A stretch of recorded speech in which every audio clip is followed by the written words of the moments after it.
going on, y'all? Sitting here, waiting for the clock to run out. Went to pick up a load today. Forget all that. Hey, look, so my truck broke down earlier this week, right? Went and looked at the rear end. Well, actually, I went to unhook a trailer, and there was oil all over the glad handles and on the airline. And I was like, oh, what is all this going on? Then you can see it all on the back of the cab. And then I looked down on the rear end, on the differential, oil was everywhere. So I didn't know where it was coming from. And I stopped at a Love's. They looked at it. He said it was differential seal leaking. And I was like, okay, but how did we get on this side of the differential? And the leak seemed like it was on the left side. It was like just from the shaft rotating. I'm like, okay, what do I know? But they couldn't work on it at the Love's. It's just a tire shop up there in Rock Hill. It's not even Rock Hill, or something else, Fort Mill or something. But anyway, so I left there and checked the oil. I still had, the oil was good. It wasn't at the air mark. But then said I'm gonna try to make it to the house. Made it to the house, took it to the shop, and looked under the hood again. And it was the line going to the turbo, providing oil to the turbo, or taking it from the turbo, one or the other. I don't know, I'm not a mechanic. But it was hooked to the turbo. That line was rubbed against the heat shield, and a hole was in it, and it was dripping down on the turbo. And then from driving, the air and everything carried the oil to the back, and then I guess it hit the drive shaft and just threw it everywhere. And so that was interesting. So I was thinking about it, isn't that an analogy for life sometimes?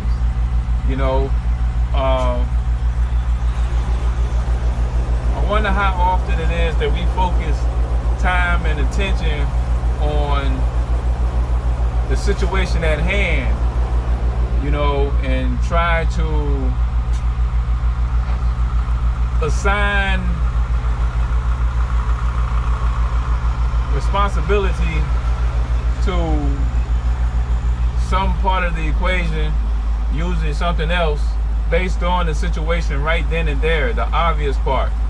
And we never step back and look at the bigger picture, like what other explanations might there be for the situation that we have encountered, and if you step back and look at the bigger picture, sometimes you can recognize things that you otherwise wouldn't take into account.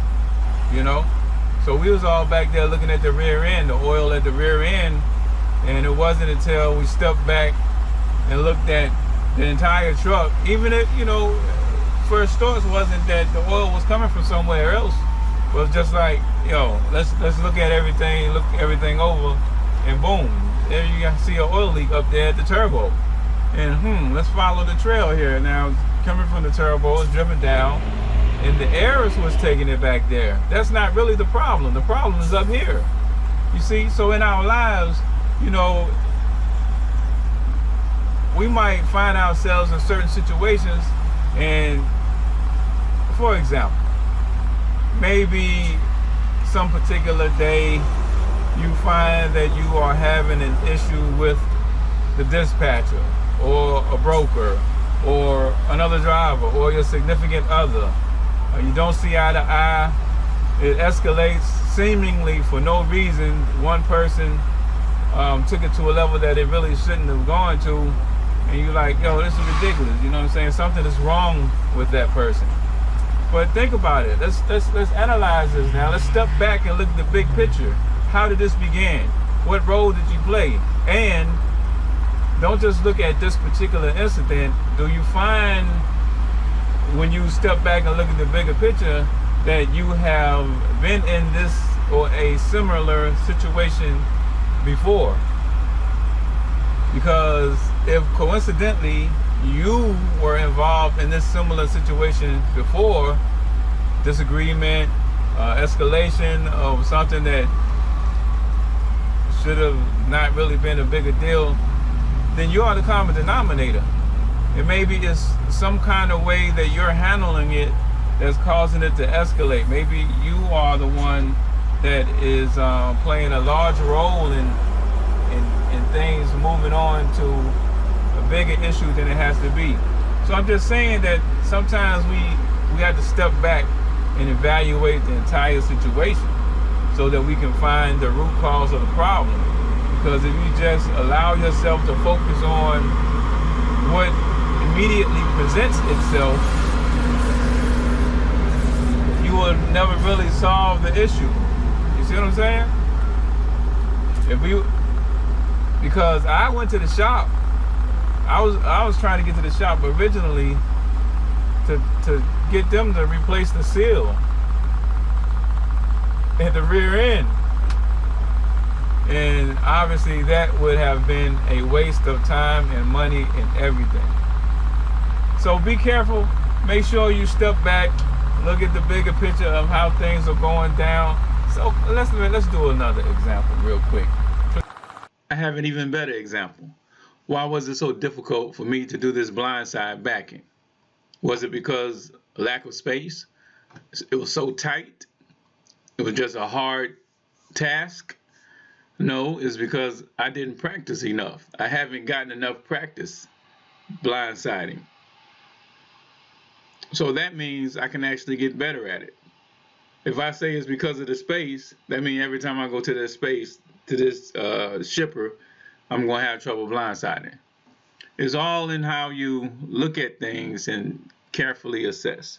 Yeah, it's no big deal, but it's the principle about it. You see what I'm saying? So you can apply the same thought processes to many challenges you're going to encounter or situations you find yourself in life. And it's beneficial to actually look at what you can do about the situation. Let's do another example real quick, because this is something that comes up, especially now. Freight is tight, profit margins are low because freight, the rates are down. So in a market like this, you don't have much room for error or loose business practices. You need to pay attention to what's going on. How are you spending your money? What type of loads are you accepting? Are you thinking through your planning? Well, let's just go with money situation. Say, okay, so boom. Matter of fact, this year there's been 3 people that I've spoken to who had to let their truck go back, and it's because of breakdown. And, so do you find that issues come up and you're saying, I just would have made it if this wouldn't have happened, if this breakdown wouldn't have happened, or I would have the money to deal with this if the breakdowns wouldn't happen so frequently. And that might be true, but that's the immediate issue. Can you look back at the bigger picture of how you operate or how you handle your money? Did you put aside money first to prepare for the breakdown before you went shopping, before you bought rims for the car, before you bought a car? I be telling y'all, don't go out and buy your car once just because you start making good money driving. Or when you buy the truck, now you're making a lot of money and you go and buy a car. Don't create other bills until you got money set aside. How often do you go out to eat, spend money out to eat, and you don't have a cushion set aside? You don't have emergency funds set aside. You don't have maintenance funds set aside. You have to have some type of discipline to prioritize things in the proper way so that you are able to take care of business, emergencies. breakdowns. That's even predictable. You can't predict what's going to happen, but something is going to happen. If you're running, something is going to happen to that truck. So, you know, be careful how you assign blame to things, and who you blame and what you blame and who's at fault. Be careful. Make sure you evaluate the big picture and see if there is a role in the bigger picture that you have, so that you can figure out if you can do things in a different way, so that moving forward, what are the lessons you can learn, so that moving forward you can be in a better position. You can be more resilient. Is there room for you to be able to make better choices, better decisions that's in your best interest? You know, you got to look at that. You got to look at this stuff, because in society today, we are quick to blame someone else. We are quick to pass on the personal responsibility. You see it done at many levels. You even, you even see people who are supposed to be helping the people who they claim to lead, to helping to empower them to live more successful, more lives, you know. And you don't help those people when you help them pass on the responsibility. When you create an environment where political correctness doesn't, it means not to point out the element of personal responsibility. We want to blame the establishment, or blame the authority figure, or rich people, or this or that, the other, police. You know, you breaking laws, but you get pulled over, and it's the police. I mean, come on, man. Until you decide on how you can, I ain't saying that everything else is perfect and we are the only problem. Is that the thing that we can have the most control over changing is our own behavior, our own attitude, our own activities. But you can only change it, only see the need to change it, if you actually step back and look at the big picture and assess the situation and be truthful with yourself on what role you play, and go from there, man. It's not magic. That doesn't mean that you, if you do anything like that, that you will all of a sudden never have problems in life. No, that ain't what I'm trying to insinuate. It's just that you will find, though, that life actually becomes less stressful. There's more to look forward to, because you're in more control of your destiny if you take that responsibility and be truthful and honest with yourself, and see where you can improve and where you can improve, and know that you're going to do something about doing life better. That gives you, that empowers you to live a more productive life, more successful life, more profitable life, a happier life. If you say that everything that happens to you is the fault of somebody else, or circumstance, or life is against you, it's an uphill battle, because everybody and everything is against you, what kind of happiness you gonna get out of that? You see? So, yeah. As far as we need. Peace. Thank y'all for watching. Right around the corner from the delivery. Go check the truck out real quick. Get over here. Drop number 1.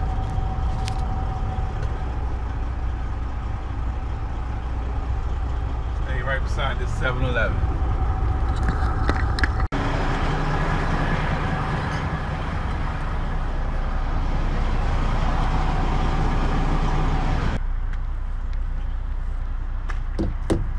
Low yesterday. This was low the other day. Let's get a temperature check.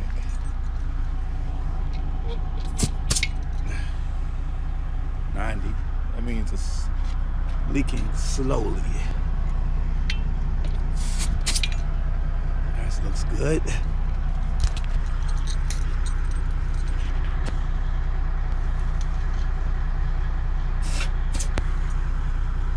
That looks good. This is not leaking anymore. This one is leaking slowly, so it might have a nail or something in it.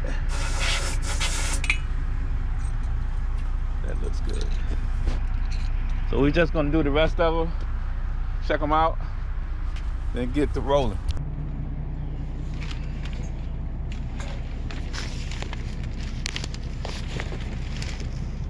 This is scary because this guy cannot drive. I gotta get this other pin out.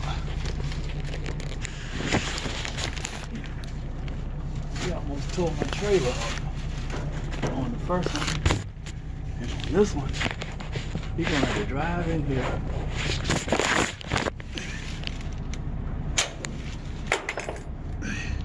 Don't need that. He's gonna have to drive in here. Uh-oh. Stop him. Somebody stop him.